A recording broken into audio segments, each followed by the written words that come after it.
So now back to Cathy Newman in Kigali. Well, I've been travelling with the actress Angelina Jolie in her other role as UN Special Envoy for Refugees. And she's come here to East Africa with the Foreign Secretary, William Hague, to try and galvanise governments around the world to tackle war zone rape. And nowhere is this more of a problem than just over the border in the Democratic Republic of Congo, which was called by the UN the rape capital of the world.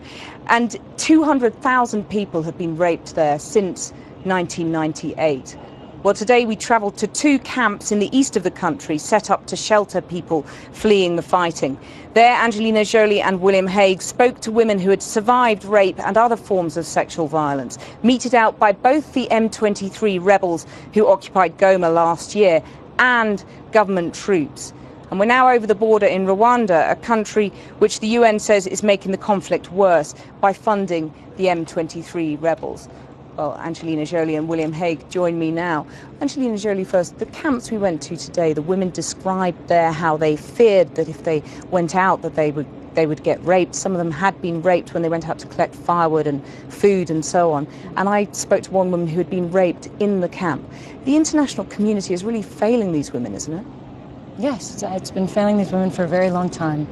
And I'm one of the reasons I've been traveling to these parts of the world for a long time, and we often find temporary solutions. We talk a lot, but it's not often that you find somebody who is working on an initiative that is so much about finding the solutions and finally putting an end to this. And I know it sounds like a big dream, but it's absolutely due time, and I think it is possible to put violence against women and rape as a crime of war as absolutely the center of what we must tackle, and these women need our help.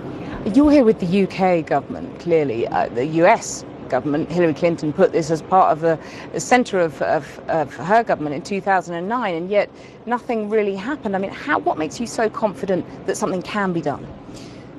Well, I think often people approach these situations with, looking at it in one way or the other, one angle or the other, and this is a very comprehensive approach of supporting the victims, working with all of the local NGOs and UN organizations and anybody on the ground, local governments, to help these women, but above all to help to collect evidence and to really try to bring these situations and these.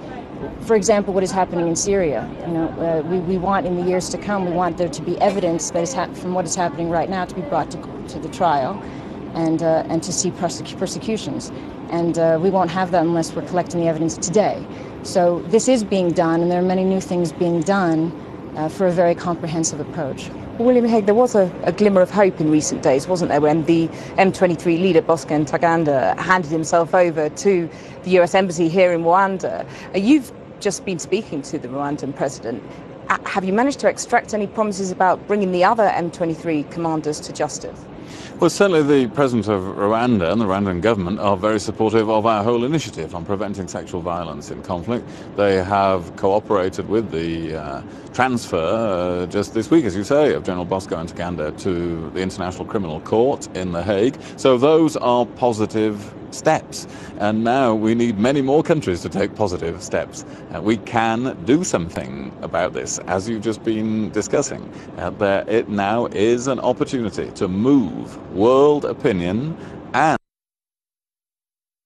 action about this, and we can do that not only in the eastern DRC, as we've just seen, but also in many other parts of the world. This is the monstrosity of this century, that systematic rape takes place as a weapon of war, as someone we may meet tomorrow has described it, and we have to do something about it.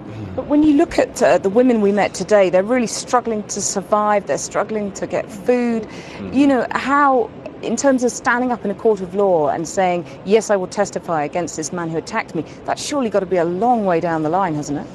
Well, I think we think of the reasons why they had to flee the area, and they fled so quickly. When you think of the amount of rebels on the ground and the amount of people that moved, they moved fast and they moved quick because they have a history of so much violence and so much abuse and so much rape. So these women didn't kind of sit around to be abused again, and what rape does isn't just what it does to the woman, but what it does to the family, what it does to the community. It breaks down the entire structure of the society. So I think we can't look at it as a separate issue. And we see that when you talk to these women, they cannot move forward in their lives. Of course food, of course shelter, of course all of these things, and not one is more important than the other. But this is something that is not spoken about enough, and this is something we can make a big difference. And in your dual role as a mother and a UN envoy, when you see those children running around in the mud barefoot today and babies born as a result of rape, what hope do you have for their future? You have to have hope, and you have to be there to love them and think about ways to make their lives better, and focus on education and focus on ways to support their mothers to survive the stigma of rape and to help them to not carry the stigma of being children of rape. So I think we can't think about the problems, but only what we can do to help solve this. Angelina Jolie, William Hague, thank you both very much for joining me, and we'll have more from East Africa later in the week. Back to you, John.